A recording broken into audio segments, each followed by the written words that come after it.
Who's talking to you? Think about what you're hearing. There's a lot of stuff going in your ears.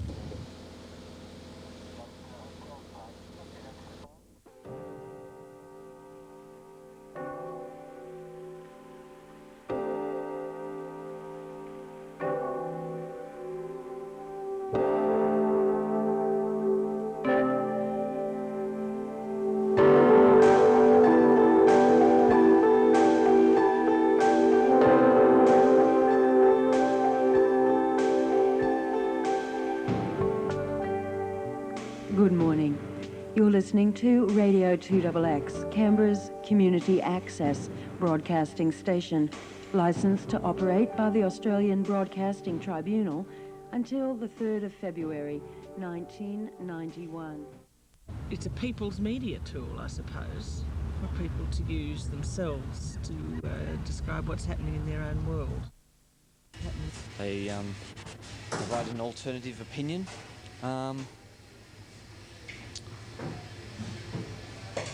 And alternative music.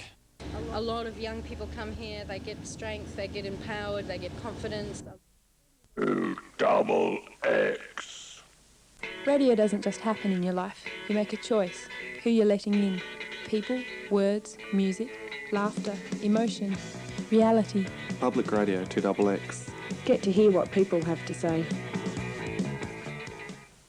You're listening to the Thursday Breakfast Show. I'm Martine and the time is 8:29 on 2XX. Well, at 5 o'clock in the morning I wake up and I stagger in at about, 6:30 or so every Thursday, sort of very dedicated for about 2 years. The feeling there at that time of the morning, it takes me a while to wake up, but on the whole it's relaxed and casual, but they do take it seriously as well. It's not amateur radio or anything. That was the Smiths there with a single Panic, a request there on Thursday Breakfast. Yeah, more confidence as well, and capability and experience, which is really important. And it's good fun, I enjoy it. It's very rewarding. Oh, that'll look great! Oh. Acid Man. Well, they're not there now. And they have a formula that they can stick to, and they have to stick to it. No, but it varies so much on Chitterbugs. Or else the program manager will boot out the DJ, whereas... No, but it does vary so much on Double X because it is all left up to the announcers. Because commercial stations, you just have someone that chooses the music for the whole station, and the announcer's just there to say, this is, blah, blah, blah.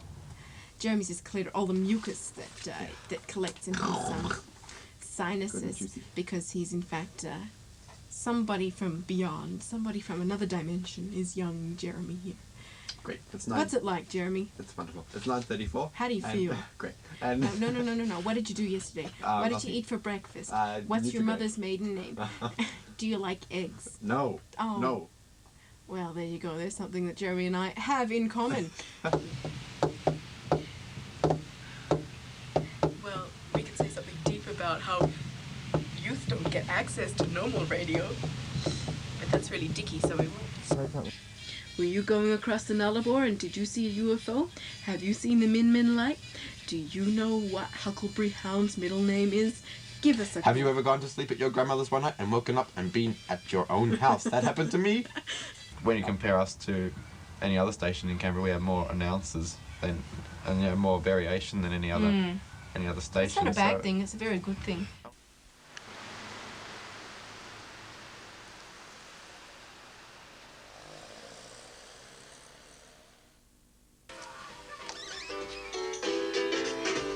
Change the DTI for a Porsche 3.3 turbo, of course. 9 minutes away from 6 o'clock on 2XX. So I try and, although it varies, I try and play a diversity of music within the program. Some, not all of which I necessarily like, but things that I think should be played are worth playing. I play because they're Australian artists that wouldn't otherwise get enough sort of airplay, interest, support, that sort of thing. How's that for not answering the question? You're listening to 2XX. Well, I think the key thing in that is the word community. It's radio for the community. It's not radio which is owned by multinationals or media barons or huge advertising people and and things like that. It's free radio in the sense that all individuals are welcome to voice their opinions.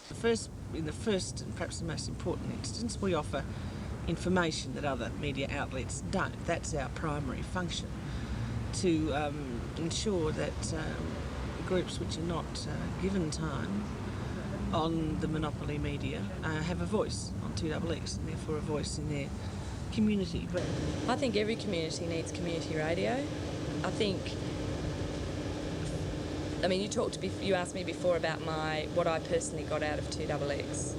Now, it's given me heaps, and I hope that I've given it heaps. I feel like I have put a lot of energy into the place.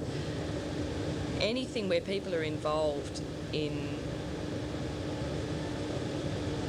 I don't quite know how to put it, but the fact that I've got so much personally out of it, so much confidence, self-esteem and just joy of doing something that I never thought was accessible for me to do, particularly as a woman. I remember when I was at school, some guy came from one of the commercial stations and says, "Oh, sorry, women can't be announcers on the radio, the microphones don't pick up your voice properly, like only men can actually be DJs." And I just thought, what? And it was like, oh, well, there goes an option that I might have wanted to do. The technology doesn't cope with women. And of course, coming here, I found that that's completely false. I feel a real responsibility to pass on the skills and confidence that I've gained onto other women, onto other people generally. Like, I'm very committed to training courses and organising training courses on a regular basis, and publicity, and letting people know that this is accessible media. There's freedom to just be creative, and there's freedom to have a go. It's the saying that it's kind of bringing radio back to the people, as opposed to putting radio up as a and people who work on radio as being gods or stars or things like that. Demystifying. We certainly would probably be correct to describe us as in conflict with those things in our society which make our society oppressive and exploitative. And that's a very important function, to do whatever one can as an organisation to counter the racism in our society and the sexism in our society. And in that sense, if this thing called the mainstream is white, middle-class, capitalist and male, which is usually what's meant by the mainstream, inevitably an organisation which represents the hopes and aspirations of ordinary people will come into conflict with that kind of ideology. Well, I guess my job is a few things, like first and foremost is to keep all the equipment functioning and usable by the volunteers. Also it's to build new equipment and to install new things. That happens quite a bit from time to time. There's a training component in what I do, so that means training new volunteers how to use the technology, place it at their disposal. And then I'll do other stuff like recording as well, and production of sound and music sort of things. And also do a radio program with radio. So could you possibly show me where I can plug in the extra set of headphones in? Not, well, I'm just doing an interview, but... Oh, it's okay. Sorry, I can stop this. Oh, sorry. That's it. You were lurking, you were hiding this. Right. If you're going on, and if you, now the thing is that you have to set the Atari so that those two buttons are pushed out for source rather than tape. Otherwise a person with those headphones will hear an echo. Right. But you'll figure it out. Right. Double X. Next Saturday, the Swinging Mambas. It's their last gig, and that's including correct weight. That's on Saturday, the 4th of February at the ANU Bar. And Jeremy, guess what's going to be happening? Michelle's going to be in the crowd. I'm going to be the person from the street in the crowd, and I'm going to be bringing it back to you live as it happens on 2XX. That'll be a live to air. Well, there's two bands playing. One is called Correct Weight. That's the first band, which starts at 9 p.m. And the second band is Swinging Mambas, and they start around 10:30. And the first band plays for an hour or so, and the second band has 3 45-minute long sets. All this is going to air from 9 o'clock onwards. Well, basically what I'm going to be doing is talking to the people over the radio. We're having a live to air, so whilst it's happening, I'll be introducing it to the listeners, having a bit of a banter with the people in the studio. You want to go on? No? Having a bit of a talk to the people in the studio, telling them what it's all about, that kind of thing. It's going to be quite exciting. Our signal out of here, out of this van, is being sent on a telecom landline, which is almost the same sort of thing as a telephone line, to the 2XX studios, and from there is being broadcast live to air. Oh, good. Will it sound good? I hope so.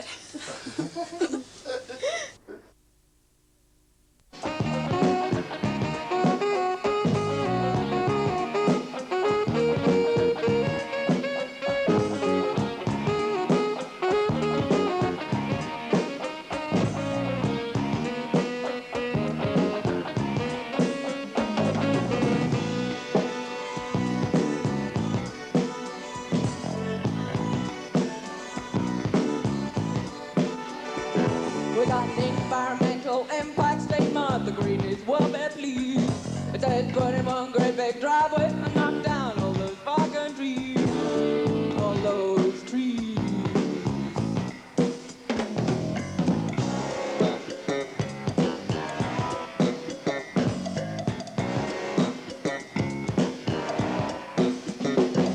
I buy some penny old project I will honor this great nation. We'll be the world's biggest supermarket with I need bigger paper station. And only when our dream has spread from the shore to the outback can we rest assured and pride ourselves in our cultural cul-de-sac. Thank you. So it's easy, really. Community Radio 2XX. 2XX, can I help you? Certainly, yes, the place is feminist, and certainly, yes, we think 2XX is left. I'm pleased that people can tell that. Because everyone's got this narrow-minded view that 2XX is union-orientated or feminist or lesbian or whatever, and it's just, anyone can get involved if they have a mind to, as long as they, aren't, I suppose, a negative sort of person. Anybody can come in here, become a volunteer, and eventually become an announcer on the radio or be involved in any other facet of radio production that they like. Yeah, I think people do have problems finding out about 2XX. It's a problem mainly caused by our lack of resources compared to the other stations. On the other hand, lots of people just stumble across us on the radio. People have got different impressions of 2XX, and that sort of turns people off as well. Like sometimes they might tune in the middle of the Croatian program, and not unless they're Croatian they wouldn't be able to make sense of what's going on. Or they might tune in country music and think 2XX is a country music station, whereas in fact we are a whole lot of things. So it can be difficult for people to not only to find us, but then find the programs that they're interested in. And I come in here and I hear real people on the radio, I hear real music made by real people being played on the radio, I hear scratches and bumps, I understand the process, and I'm really pleased that it exists, because it makes me think, it makes me thoughtful, it stops me from turning into a kind of a radio moron. Hi there, you're on 2XX, Billy Joel Free Radio, in the heart of Canberra. It was a Monday night.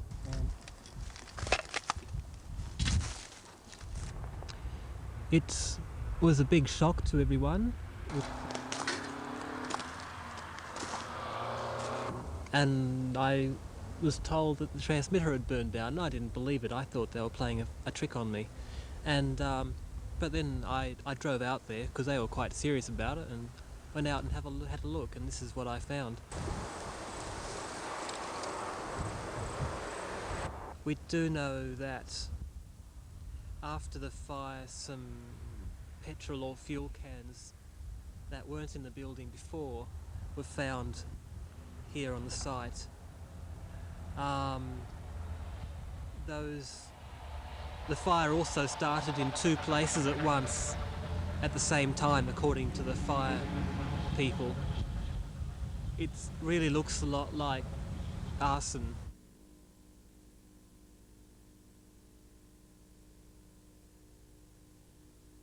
Yeah.